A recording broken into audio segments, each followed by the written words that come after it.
Hi everyone, Crista Cowan here with another episode of The Barefoot Genealogist. Today we are talking about errors in family trees. Specifically, we're going to talk about why they happen. We're going to have you ask yourself some questions when you find them, and then we're going to talk about how to respond to some of those errors and how to respond to people who point out errors in your own family tree, because we all have them. Now, genealogy by its nature is a very collaborative effort. We are not isolated within our families. We have siblings, we have parents and aunts and uncles and cousins, and the further back you go in the family tree, the more people are related to any one of your ancestors. I did a study once on one of my great-great-great-grandfathers. He was born in 1809, so just a little more than 200 years ago. And so far we have discovered almost 10,000 descendants from that one man born 200 some odd years ago. So the reality is that there are a lot of people who are researching their way back to him, and I may feel like I know everything there is to know about him, but somebody else may have another piece of information or evidence that changes some of my conclusions. So we're going to cover, again, why errors happen in family trees. We're going to talk about what to do when we find them, and then how to work together collaboratively to help correct some of the errors that get perpetuated. So let's go ahead and dive in. We're going to start with why trees have errors. Now, these are actual quotes that I have heard from people who have had errors pointed out to them in their trees. The first one, of course, is the most obvious, and that is, I just started my family tree and I'm not quite sure what I'm doing. That is probably the number one reason why errors show up in family trees. Now, the reality of the situation is that every single one of us was new to family history at one time. And even if we aren't new to family history, we were also new to the technology at one time. And so errors can happen for any number of reasons. Now, I started doing family history in earnest when I was about 12 years old. My family has always been involved in it. I inherited a lot of information from other family members who had done their own research or who had hired professional genealogists. And then I just went gung-ho. And from about the age of 12 to about the age of 25, I really had no clue what I was doing. I loved it. I loved my family. I loved history. I loved the puzzle of putting it all together. I loved making new discoveries. But I didn't know that there was such a thing as the genealogical proof standard. I had my own method for keeping track of sources and where I found information, and sometimes that was very lacking. And so all of the research that I did at that period of time in my life is riddled with errors. And a lot of it is still in my tree. I didn't go back and restart my tree. Some of you have, and that's perfectly okay, but I chose not to. And I've just been slowly going back through and cleaning up some of those errors in my own tree. So when we start to interact with others or see other people who are coming online, a lot of times they have this newbie enthusiasm, which I love, and they really just don't know what they're doing. And so don't be so hard on them if they have errors in their trees because of that. Now, another thing that we sometimes hear when we point out errors in people's trees is, well, this is what my grandmother told me and I think it's right. There are some people who have inherited family stories or family heirlooms or family information, and you can't tell them otherwise. And that's okay too, because that is part of their family history. The next reason that we sometimes hear is, well, I can't believe I made that mistake. And the example in my case, this is actually a quote from me. I am notorious for transposing numbers when I key them in.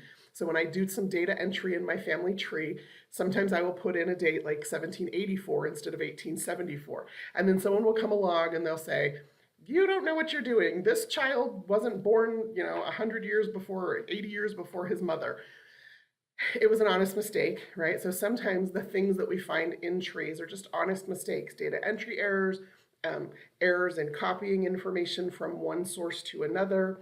Even some of the records themselves that we're working with have some of those kinds of errors. And if that error gets perpetuated, we end up with some of those errors in online trees. Another reason is, well, I'm just testing out different theories, and my tree is still a work in progress. And that is certainly the case with my tree. So my tree has errors in it, I know that, but sometimes I put information in my tree that I'm not 100% certain about, either because I need a placeholder, because I'm in the process of doing the research and I want to make sure I capture that information, or because I want to put in some information. We talked a few weeks ago about estimating dates, birth dates, and marriage dates. Sometimes you just put in a theory of information to try to see what kind of hints are generated, to see what the search engines are going to do. And so lots of different reasons why people's trees are actually a work in progress instead of the conclusion of the truth about our family history.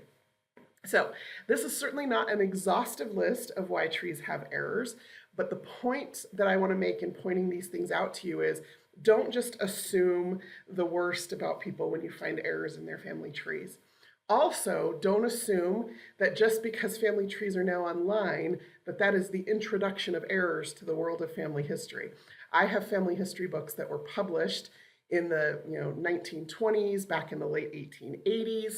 I have books that people in my family or my ancestry have published that have tons of errors in them. Again, people do the best with what they have at the time that they have it, and errors happen, but because of the collaborative nature of genealogy, because ultimately we're connected to lots of people and we might be researching some of those same people, we have an opportunity to help each other along the path. One of my biggest brick walls in my family tree that I have is because of misinformation.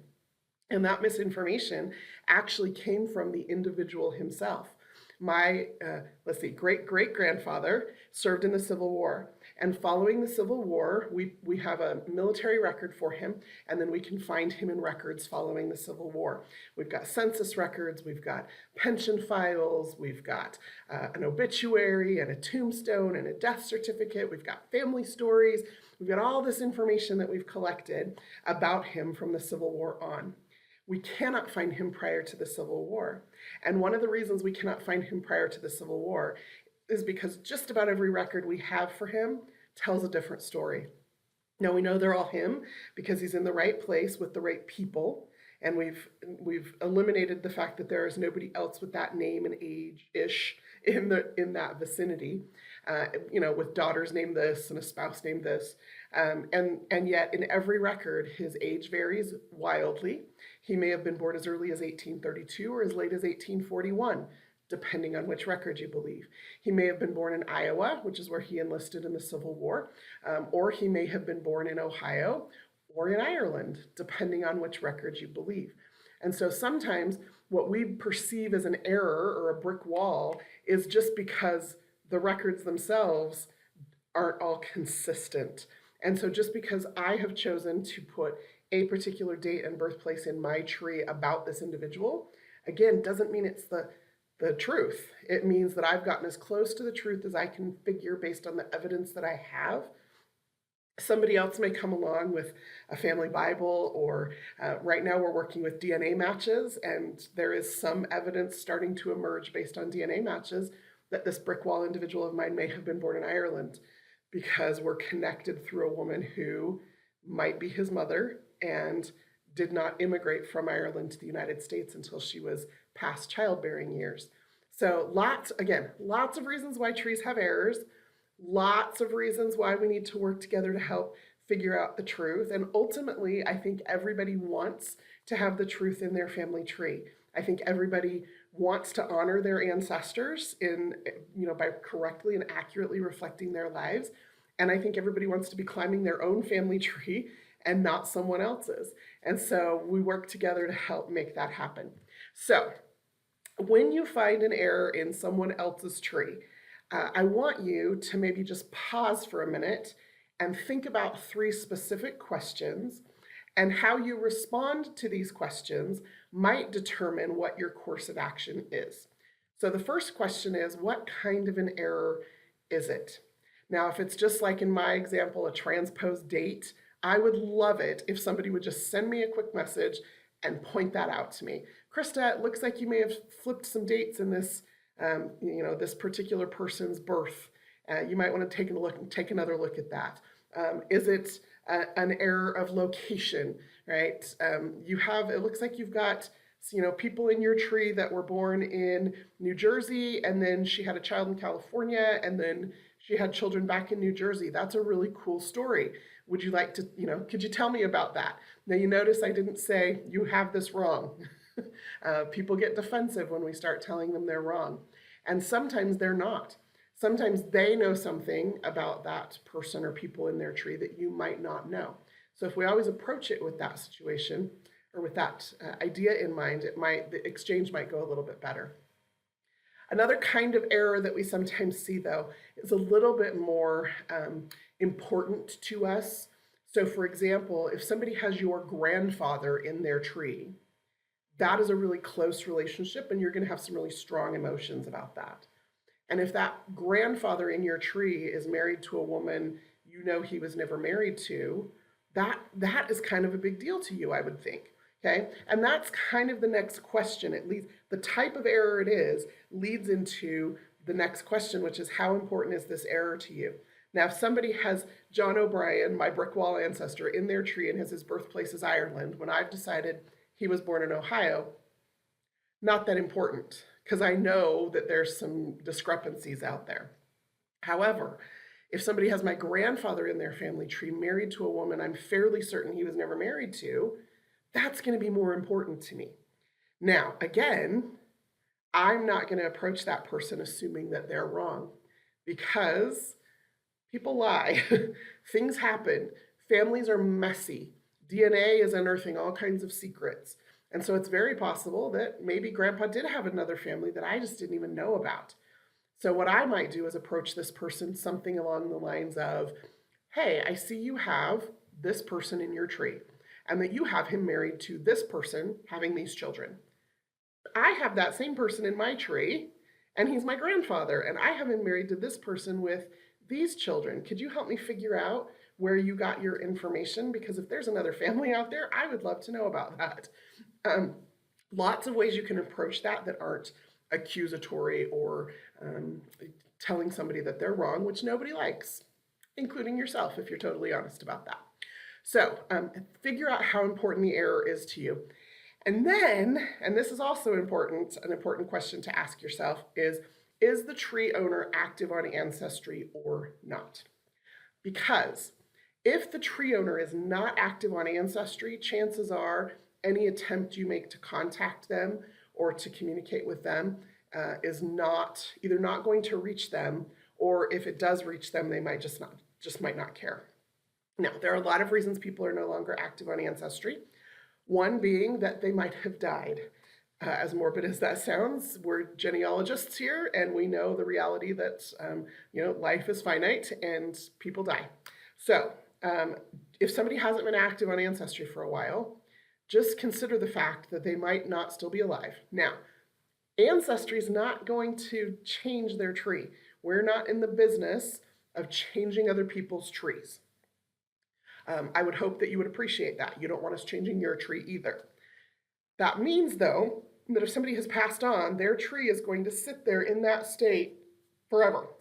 So you have to recognize that if somebody has passed, we're not going to change what's in their tree, and their tree is going to be out there with incorrect information per your perspective, okay? So think about that a little bit. Also realize that when you die, your tree will sit out there in the state that it is in, which means if you've got a private tree, it will stay private forever. If you've got a public tree, it will stay public forever. I would hope you would want it to be public after you died, so that all that time and energy and money and resources that you put into building a family tree wasn't hidden away forever. But also know that that means that whatever errors are existing in your tree at the time that you die are going to stay in your tree. I'm kind of belaboring that point a little bit because I've been asked that very specific question several times within the last couple of weeks. And I don't know why it came up so much in the last few weeks, but the idea is that we're not going to change trees. So I would encourage people, all of you, if you have not already made a plan for who inherits your tree when you die, make sure you leave your Ancestry username and password with your estate papers or with whatever information that whoever your executor of your estate is going to be able to have access to that, and maybe some instructions about what you want done with that. Now, the other reason people are not active on Ancestry anymore, some people come to Ancestry, they do the 2 free week trial, and they just realize they're just not that interested. I don't understand that, but I get that there are people like that. There are some people who come to Ancestry and they're super excited about family history and they subscribe for a while and they build a family tree, and then life happens. Their mom gets sick, they get cancer, they have a baby, whatever the case may be, and now all of a sudden they just don't have time for family history anymore. And so they have let their account lapse, and maybe they haven't been on the site for a year or 2 or 5. And we find that sometimes those people come back at different periods and times of their lives. So all of that to tell you, check the account.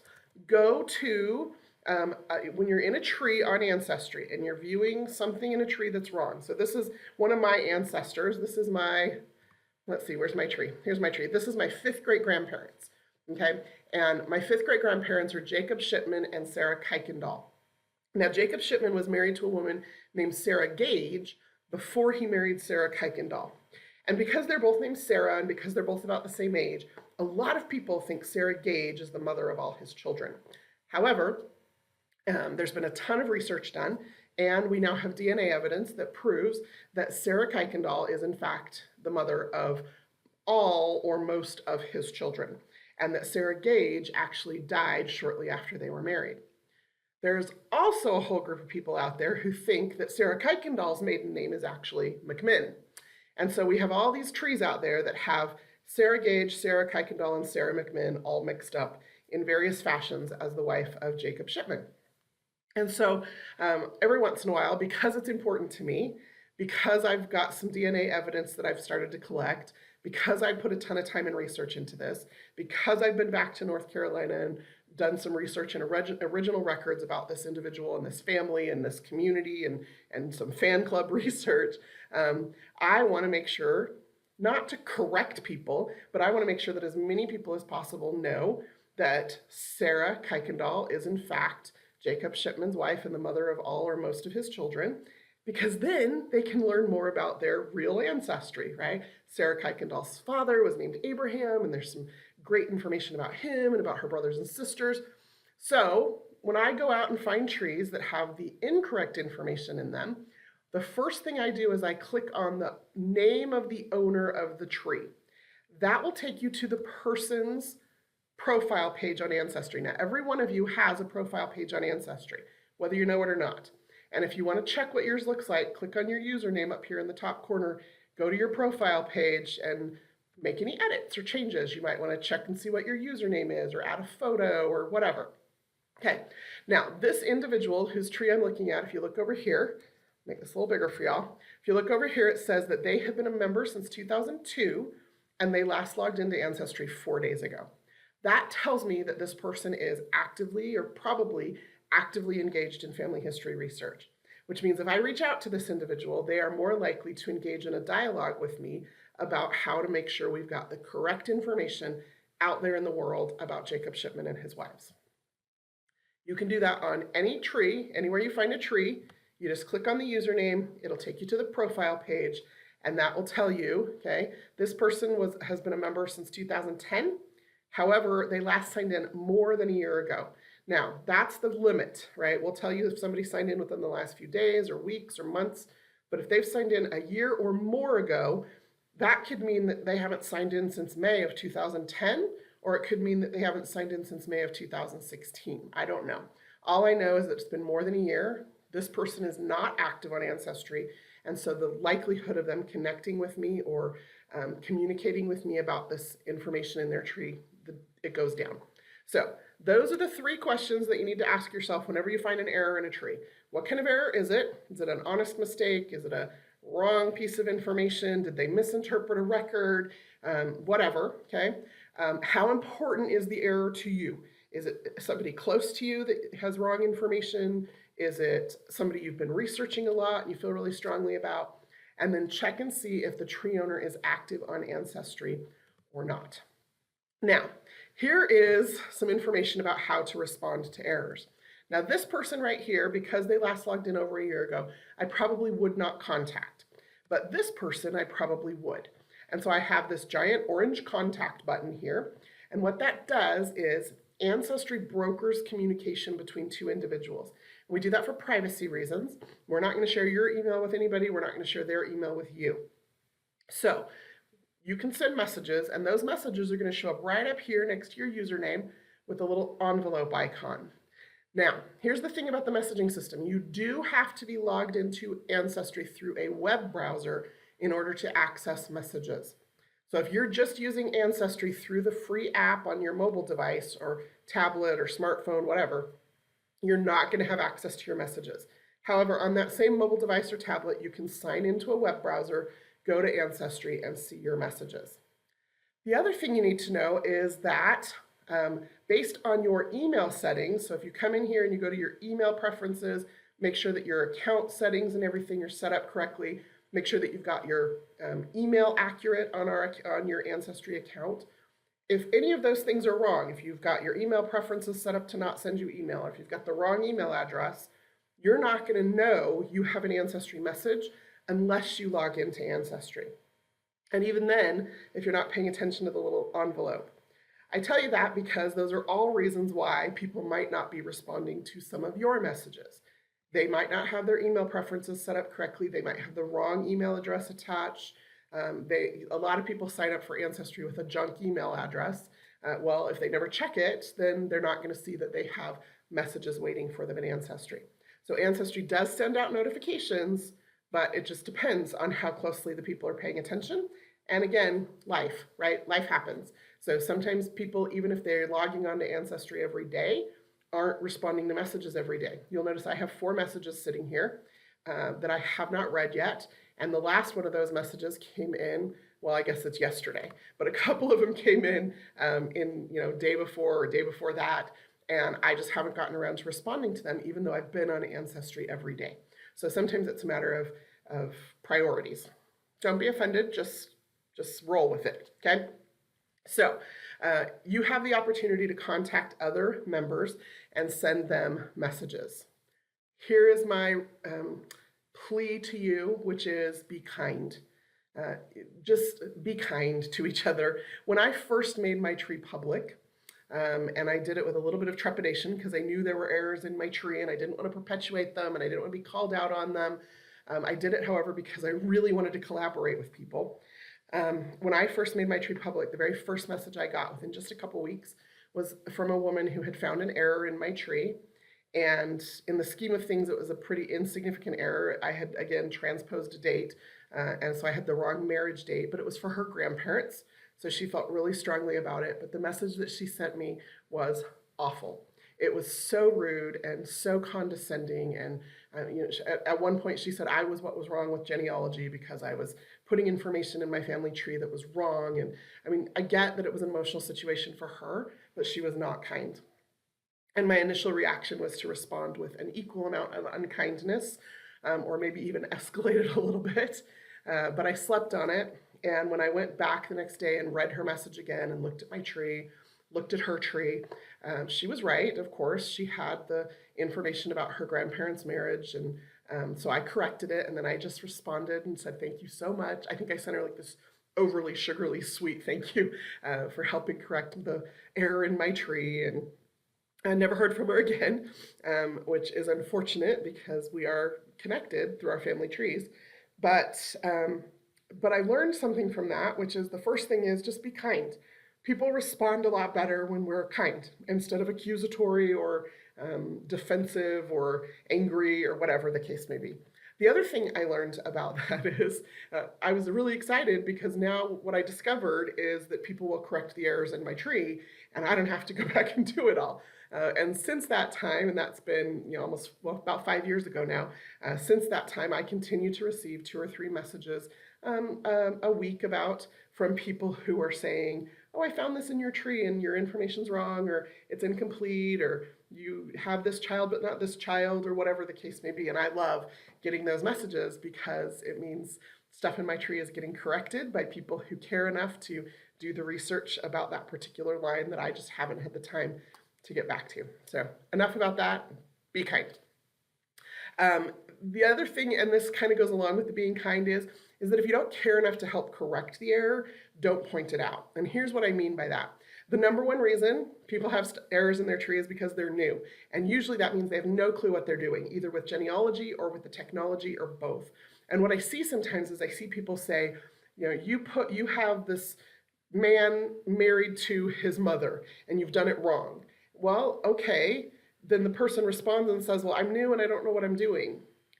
And instead of entering into a dialogue whereby you help walk them through how to fix that, you've just criticized them and left them hanging. And what happens is, very often that drives people away from family history. And that is certainly not something we want to do. That's not something Ancestry wants you to do, but that's also not something we as genealogists and family historians want to do. The more people involved in family history, the more records get digitized, the more information comes to light. That cousin that you just sent away because they screwed up the family tree because they didn't know how to attach people correctly may have a family Bible sitting in their attic in the box they got from their mother when she died 5 years ago. And that family Bible may hold the clue or the key to your brick wall. Now, that may sound fantastical, but that has happened. And so people leave, and they leave family history sometimes because we've not offered to help them, but we've criticized them in their efforts. It kind of goes along with being kind, but just be willing to maybe spend a little bit of time. If it's important enough to you to want to point out the error, hopefully it's important enough to you to want to help them correct the error if they're willing to do that. Okay, the next thing is, if you receive no response, and sometimes you won't receive a response, it's okay to send another message. It is not okay to send messages every day. It is not okay to send 10 or 12 messages. I would just, if you don't receive a response, send another message a few weeks later and just say, I don't know if you got my message, but just reaching out again to see if you want to communicate about this, and put it out there. If you still receive no response, and again, this could be because the person hasn't logged in, or because they're only logging in on a mobile device and they don't know they have messages, or because they don't know to look at the little envelope up there, or because they just are overwhelmed, or maybe because they don't care, right? If you still receive no response, and if the error is important enough to you, you can leave a comment directly on the tree. So let me go back here to my example. So this person here has not logged into Ancestry for more than a year. So I might try to send them a message, see if it triggers an email to them, see if they get back on and respond. Or I could, or if I've messaged this person a couple times and haven't received a response, I could come in here to their tree, and I could go into the person that I'm concerned about, and under Tools, I have the ability to view comments. And I can actually leave a comment on this tree. Now, one of the things that I might say is something along the lines of this. Sarah McMinn has been proven to not exist. Jacob Shipman's wife, you're going to hear me typing all the clicks. Jacob Shipman's wife was Sarah Kuykendall. There is a lot of confusion in the family, and has been for almost a century, right? It's not her fault, she got it wrong, right? But new evidence has proven out that Sarah's maiden name is Kuykendall, not McMinn. For more information, you can find her on my tree here. And then, and this is important, I can come over here to my tree and I can copy the URL of the person page. So this is the person page for Sarah Kuykendall, and I can just copy this URL here, right? You just highlight it and then you right click and click copy. And then I can come over here and I can paste this URL right there, which means that anybody that comes and sees that comment, anybody that finds this tree, finds this person, will see that there's a comment, and they can copy that URL, paste it, and be taken to my tree where they can find her. And then I just click submit, and now that comment sits on that tree for Sarah. You'll see now there's a little number 1 here next to view comments. So anybody who comes to the tree will be able to see this comment. Now, A. Hendricks may not appreciate that. She's going to get a notification that I made a comment on her tree. And if I didn't word it correctly, or if she doesn't like the fact that I put the comment on her tree, or if she disagrees with me, she has the ability to delete that comment. And that is perfectly in her right. It's her tree. But because she hasn't been on Ancestry for a year, she might be deceased, she might not care about genealogy anymore, whatever, then that comment now sits out on that tree so that other people who come and see it will at least have a link back to my tree and an idea that there is some conflicting evidence out there. So you do have the ability to leave a comment directly on someone else's tree. Just keep in mind that I wouldn't use that as the first line of response.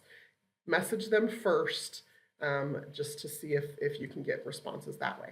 Now, the last thing I want to talk about is how to respond to critics. You will receive people who tell you you have stuff wrong in your tree. Again, be kind in your response to them.